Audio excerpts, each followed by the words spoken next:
Ladies and gentlemen, RosterWatch Nation, welcome back to the epic RosterWatch Podcast, brought to you by RosterWatch.com. My name is Alex Dunlap, and joining me today is a man that you've heard on the Sirius show previously, but brand new to the podcast. He is not only a DFS player, one of the best preseason DFS players, maybe considered the best DFS NFL preseason player out there. It's how I got to know him. His name is John Proctor, but he is also he's a lawyer, an all around smart dude. Proctor, awesome to have you on, brother. What the hell's going on? Of course, man. I'm stoked. It's like the last year, this time we were still wondering if we were going to have football. So it's so much different this year. We get training camps and stuff, and that's my bread and butter. I just want to know who's going to be on the field, come preseason and come September. How badly did you miss it last year with the preseason stuff? It was brutal. I mean, you don't realize how much that affects your regular season play when you spend so much time with training camp stuff, and then come regular season, I just felt like I was so out of the loop. It also, I mean, for me personally, it's also helped me to feel more comfortable sort of firing more at the beginning of the season, because generally, it's so much easier to have success during the DFS there's just so much more dead money in there. I wonder though, we've had a year off from it. I mean, I know you're not going to be rusty, because it's just the same thing every year, but boy, and we were talking off screen. It's funny for people. It's like, whenever I first met John, and he was doing his DFS preseason content, I was like, Jesus, man, I wish this guy would quit doing this podcast, because really he was giving out such good information, doing the hard research that everybody else was not doing. And they're just, you can listen to the old podcast that John had with Scott Barrett, the DFS Power Hour pod. Honestly, RIP to that pod. One of the awesomest just fantasy podcasts of all. It was fun. It was informative. It was like the two personalities meshed very well. And the good news is that Proctor is now back with Scott Barrett on the Fantasy Points DFS live stream every week. I believe, does Graham Barfield go on that with you guys? Yep. Just the three of us. So that's three super smart guys. I would encourage you to go check it out over there at fantasypoints.com. But Proctor, I know you're not going to be rusty or anything, or like, it's just the same process, but it's new that in some ways it'll be new this year. Like, I was just talking to Chris Gimino, who I'll be doing some of this stuff with over on Roto Grinders this year, like usual. And I was just saying, because generally, like, I just tell him, look, I'm not going to do the week 4 or technically the week 5, but it's called generally the week 4 slate. I'm not doing it. It's too much work. It's coming right up into the season. We have all of our season long stuff to do. We have every team playing. It's all the complete scrubs. It's like, it's probably the hardest one of the year. And so I said, but now with this new preseason, I'm not sure what week that's going to be. I don't know what the dress rehearsal week is going to be. We have such good data going back so long about, not only what teams would do in these spots, but also what particular teams or particular coaches might do. There's some coaches that do more stuff in week 2 than they did in week 3. And there's some. How are you approaching it? And do you have any inkling so far about how the flow is going to go through the course of the preseason, from the scrubs to the more of the dress rehearsal? And then do you think that, like, how do you think we're going to be with one less game? How do you think that's going to go? I honestly don't know yet. I think a lot of that we're going to figure out as we see how teams approach, because I think teams are going to approach training camps differently this year too. After the way that injuries were last year, I think we're going to see training camps are going to probably be a little bit slower than they would have been in the past, even though things are shortened. You look at last year, 0 RB was like the best thing in the world because everyone was hurt all the time. So I do think that coaches are going to be more injury cognizant this training camp and this preseason than going forward. But I also think that's going to differ coach by coach. There are, the Urban Meyers who I think are going to, just approach this like it's a normal NFL season because they don't really get it. Has Urban Meyer shown you thus far that you don't really feel like he gets it? I don't. What's the over under for him coaching? 2 years? It gotta be. I think just the name brand and the recognition and the fact that Shad Khan is kind of this sort of this, he's not a conservative. I don't know anything about how he's politically, but I don't mean a conservative like that. I just mean kind of old school with how he doesn't feel like he would make sort of rash decisions and, hire somebody and fire them that quickly. I think he would, especially a big name like Urban Meyer. It seems like he would be a trust the process kind of guy. Seems like his son is kind of quick to the trigger though. Yeah, and I know that he's, more and more involved. Right. And we know the sons and we know that fathers and sons can sometimes differ in their personalities. Did you like the Travis Etienne pick? I mean, just as far like from I know it's always bad to pick a running back in the first round, but just from a sort of a scheme standpoint. Yeah, I do. And I think that he's a really interesting player this year in that, I think his ADP seems just, especially for best ball, just wrong. I don't see how by week 10 he isn't getting more touches than James Robinson. People just want to love these UDFA stories, but they don't really ever pan out. The history on them, they're especially with the new coaching staff. This guy means nothing to the Jaguars. And so, you're getting this discount for Etienne because Urban Meyer is saying all this weird stuff, but I don't see how he's not used as, I don't know, maybe similar to 2020 DeAndre Swift in the later half of the season, something along those lines. I doubt he's going to be a workhorse, but he's definitely worth the picks, pick range he's going now. Well, so, all right. So Etienne is going probably 2 to 2.5 rounds later than Najee Harris, because I'm not sure I've sort of transitioned from best ball over to just doing these redraft simulations against the ADPs from the various sites. But I can get Travis Etienne sometime at the beginning of the 5th round, whereas Najee Harris, it seems like he's always gone sometime in the 2nd round. I just wonder, I was reading this article on The Athletic just earlier today from one of their, I forget which one of their boomer ass beat writers it was who was writing this. But how is it all those guys are so old and stodgy that cover the Steelers? They just,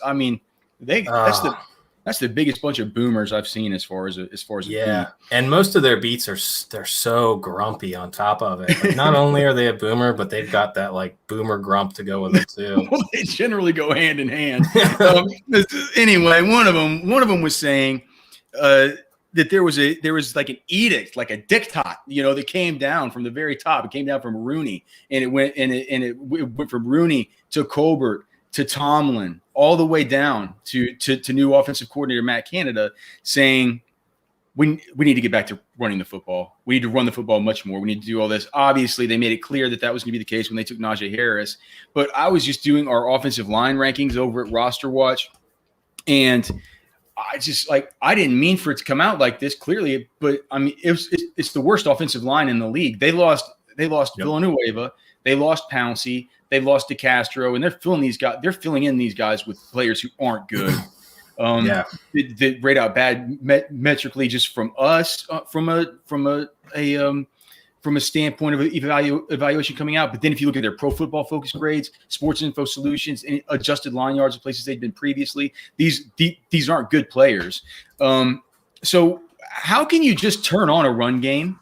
It doesn't feel like that's what you get. It's not just a just add water thing, right? You need to have the offensive line. You need to clearly have the culture. Maybe you need to have help with the defense. It feels to me like whenever the Seattle Seahawks drafted Rashad Penny in the first round, saying we need to get back to the days of beast mode.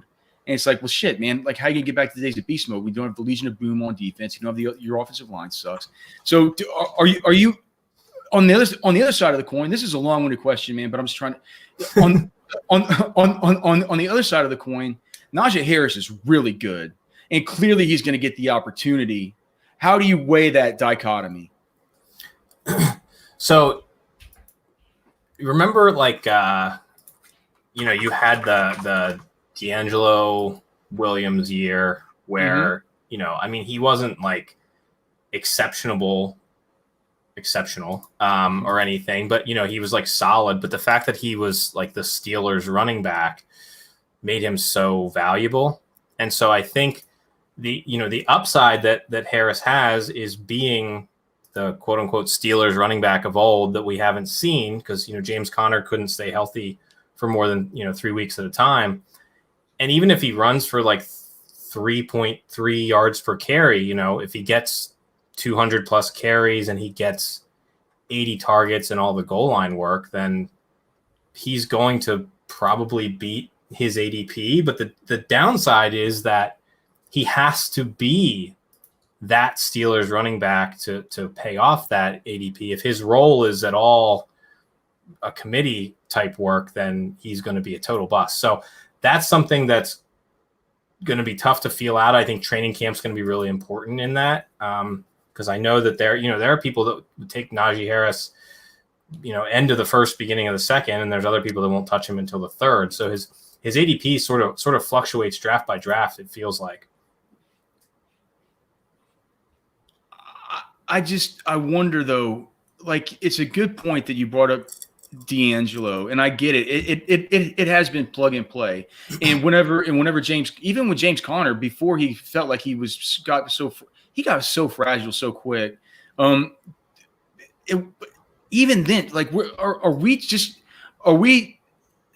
not considering the fact that the offensive line just probably had a lot to do with that back then? I just wonder, like, how much does it matter, the fact that the offensive line has been so greatly degraded, where it was like the number 6 projected offensive line in the league last year. Now it's dead last in the league. Can you just go back to running the football?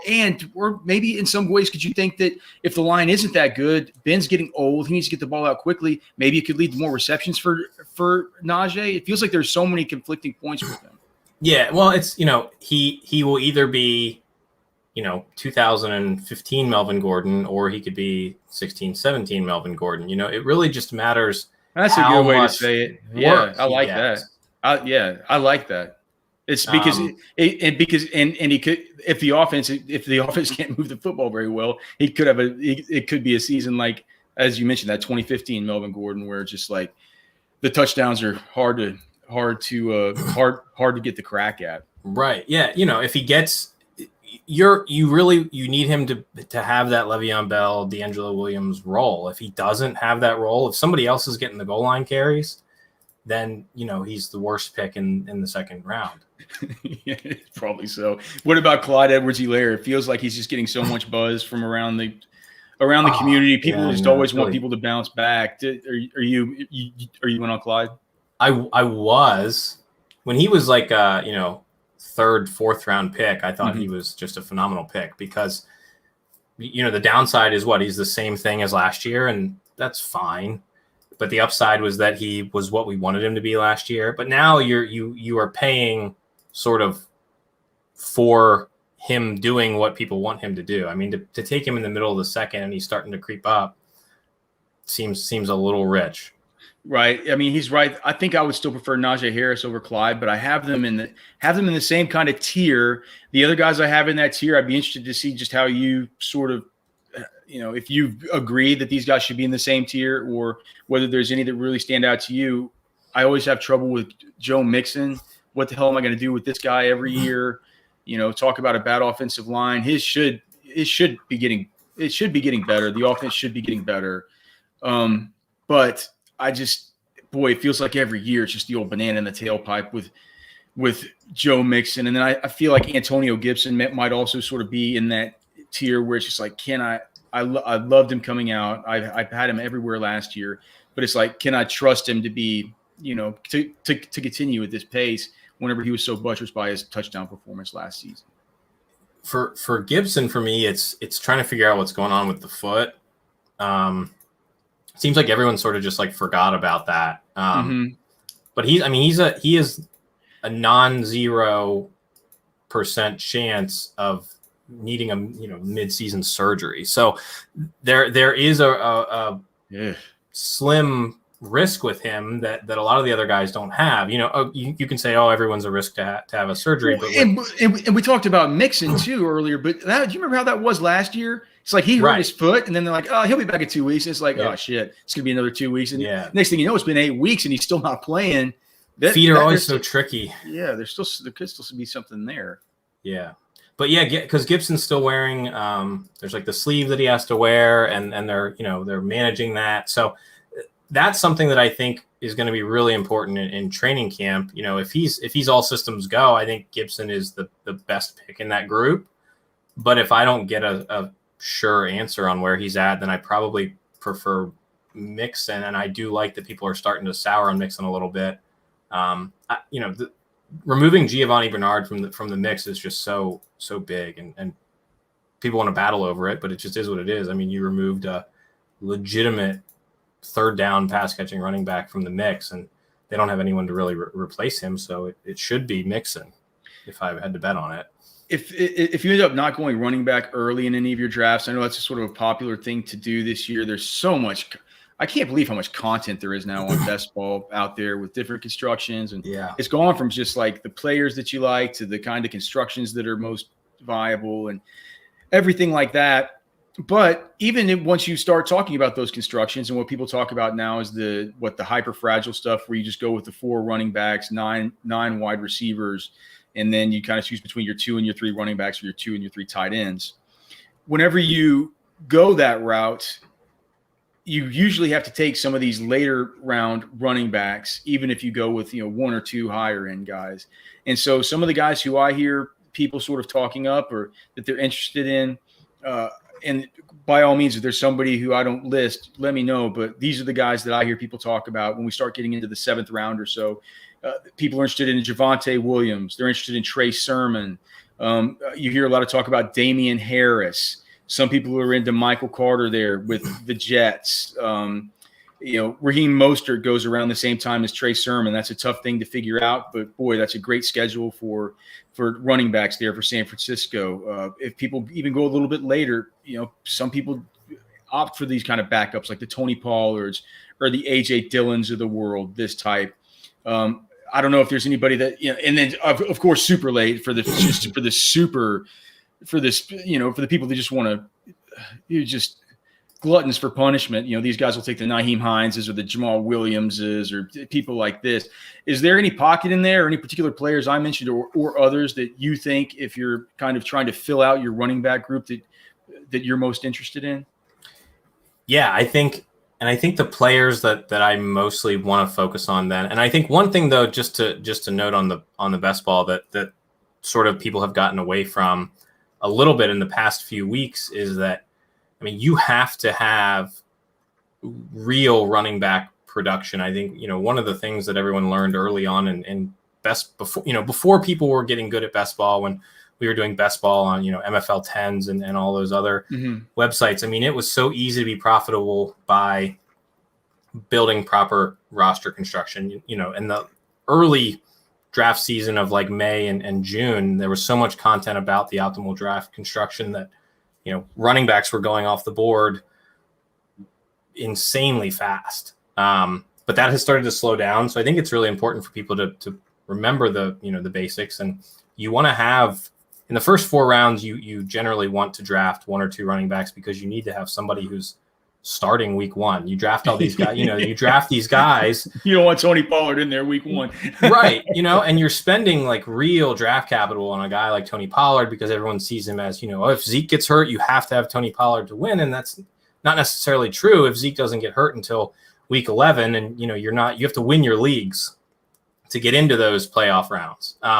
So yeah, I think the guys, I would rather have a guy like Nyheim Hines than Tony Pollard because he is, if there's an injury to Jonathan Taylor, Nyheim Hines will benefit similar to Tony Pollard because he'll be way more involved, but he's also going to be on the field earlier in the season either way. So you look at those kinds of guys, or like a Gus Edwards who's going to get some touches, Devin Singletary. What do you think of Gus? I mean, you're there in ball. I didn't mean to cut you off, and I'll let you get to the rest of them. But like you're in the the Western. Jeez, what did I say? Western Maryland. I get all those states up there mixed up. But you're kind of by Baltimore. You're a Baltimore Ravens fan, although you felt You seemed a bit aggrieved earlier when I asked you about it. Well, like, how do you see that playing out? Is it going to be Gus Bus for 40% of the snaps? I mean, they like him. You know, people are upset. He's actually kind of a good football player. He fits what they do. He does what they want him to do. You know, he's not, and everyone's like, oh, you know, he doesn't catch passes. But the thing is like, they're not throwing the ball to running backs. You know, it doesn't really matter that he doesn't catch passes. He does exactly what they want him to do. So, you know, he's going to take from Dobbins more than people want him to take. And that's just how it's going to be. I think Dobbins is a tough pick for what you pay for him. Obviously, he has, you know, league winning upside if they decide to let him have 90% of the snaps. But I don't think that's going to happen outside of a Gus Edwards injury. I mean, they tagged Gus Edwards. They give him money. You know, he has survived roster cuts for multiple seasons. I mean, he is a popular guy, and they're going to play him. Is there any other value? Is there any other value to be mined, you think, from the Ravens this year? So people are starting to get back high on Lamar Jackson again. They're baking in the fact that he is going to. I mean, I saw that. I heard Evan Silva had Lamar Jackson as his QB1 preseason, which to me feels like it's kind of baking in some kind of projection already that he's going to have an epic return to form. Is that something that you see coming? I think he should have a better year than last year. Does he get back to, 2019 to be seen? I mean, this is the best group of pass catchers he's ever had. They've done a lot of work on the offensive line.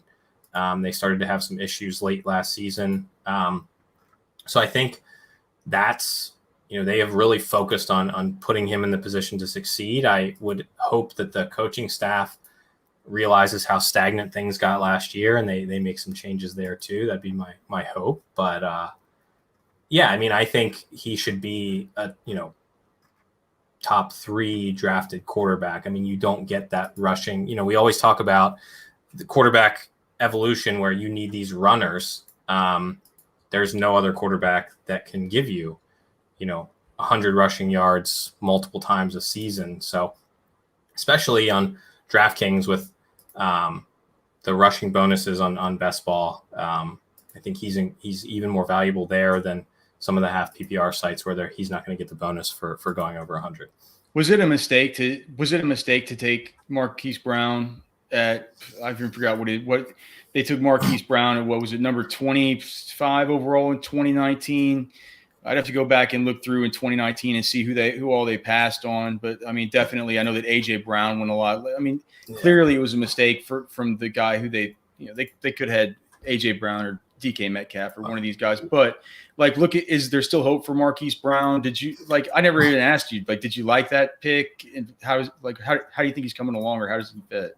I always hate when a guy like that goes so high. It's like you're hoping he's like the next Deshaun Jackson when, I don't think there really is the next Deshaun Jackson. We'll keep searching for them. But I mean, when a wide receiver goes in the first round, you want them to be that, that alpha X wide receiver. Marquise was never going to be that, especially when you don't have one already. I mean, Baltimore didn't have that. They haven't had that in years since they lost, Anquan Bolden and, the Anquan Bolden Torrey Smith combo. They haven't had, a real set of wide receivers since then. And they just have such a bad track record of drafting wide receivers, especially in the first round, that it's hard to imagine the Ravens having success drafting a wide receiver. I mean, you look at Marquise Brown, you look at Perryman, you go back, 10 years, and there's a bad wide receiver pick every single time. Did you think that Rashad Bateman was a bad wide receiver pick? It's one of those I liked Rashad Bateman, and then when the Ravens drafted him, I was like, oh well, he's probably a bust. How about any of these guys who are being taken as far as at the very top? I talked about it on the Sirius XM show, but one of the things that I like to do if there's a big running back run in some of these drafts, I can go a couple of wide receivers early because I know that there's going to be some kind of Chris Carsons and DeAndre Swifts, and we talked about J.K. Dobbins. I mean, you can have your worries about him, but But, if you're getting them in the 4th round, it feels okay. Miles Sanders is going late. We talked about Travis Etienne and, of course, David Montgomery, Josh Jacobs. Sometimes you can go with these wide receivers early. Are you finally back in on Devontae Adams? It feels like – I think you got to start taking him now. Yeah. He's still sometimes going in the 2nd round. Yeah. This is it. Once Rodgers officially is back, most of the books have him in the minus 300, minus 400, minus 500 to come back. Oh, I saw minus 400 on Friday, but I haven't checked since. Yeah. So, it looks like everything points to him being back. And if there's a 60-70% chance of him being back, then Devontae Adams in the 2nd round is completely mispriced. Obviously, if Rodgers is back, he's the wide receiver 1, and he's going as the wide receiver 3 or 4. So you like Devontae Adams over Tyreek Hill if you know that Rodgers is back? Yeah. What about how do you stack up guys like DeAndre Hopkins, Calvin Ridley, Stephon Diggs? Is there one of those guys that you prefer over the others? Yeah, I think for me it's going into the Rodgers uncertainty, I had Hill, Diggs, and then Adams, and then Hopkins. But now, obviously, for me, you don't want to take Devontae Adams in the 1st round because you can still get him in the end of the 1st, beginning of the 2nd right now. Yeah. But he would jump Diggs and Hill for me. So that's I'm struggling with the Hill and the Adams stuff, but I had it exactly how you had it. I've now, since there's still since we don't know completely as far as Adams, I still have Hill just above him, but I think he's fine to take right, and I think you can get him easily at the 111 if he's over there at the 111. I like those picks there, and then when we get to the more of the 3-4 turn, I've been interested in seeing where does it feel to you like Amari Cooper is falling, and have people forgotten that he was the wide receiver 1 when Dak Prescott was healthy last year? I don't understand why CeeDee Lamb is going before Amari Cooper. I don't know. Because people love CeeDee, and I get it. I love CeeDee too. Yeah. And if I were just picking players for an NFL team, I might pick CeeDee Lamb just because he was such a great prospect. But Amari still looked like Amari looked right. He looked really good last year. The guy, if you're looking for the guy on the Cowboys who can put up 202, it's Cooper. Right. That's just, the role that he had with when Dak was healthy was just the best of the 3.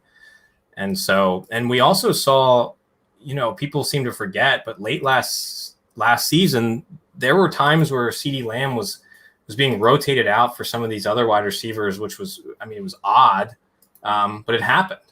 And I don't think if Cooper's healthy, he's never coming off the field for whatever. I forget these guys, what even their names were, but it did happen.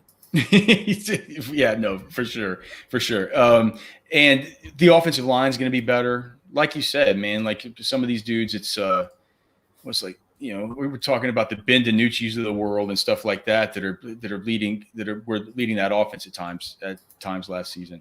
All right, Proctor, I'm going to ask you one more question. I'll give you it right now so you can have some time to think about it while I'm going over where they can find you. The question is going to be just the one player in best ball. I don't care where he's going, or it doesn't have to be a value or sleep or anything like that. But it's the one player that you find yourself either getting or really wanting to get based on where their current ADP is.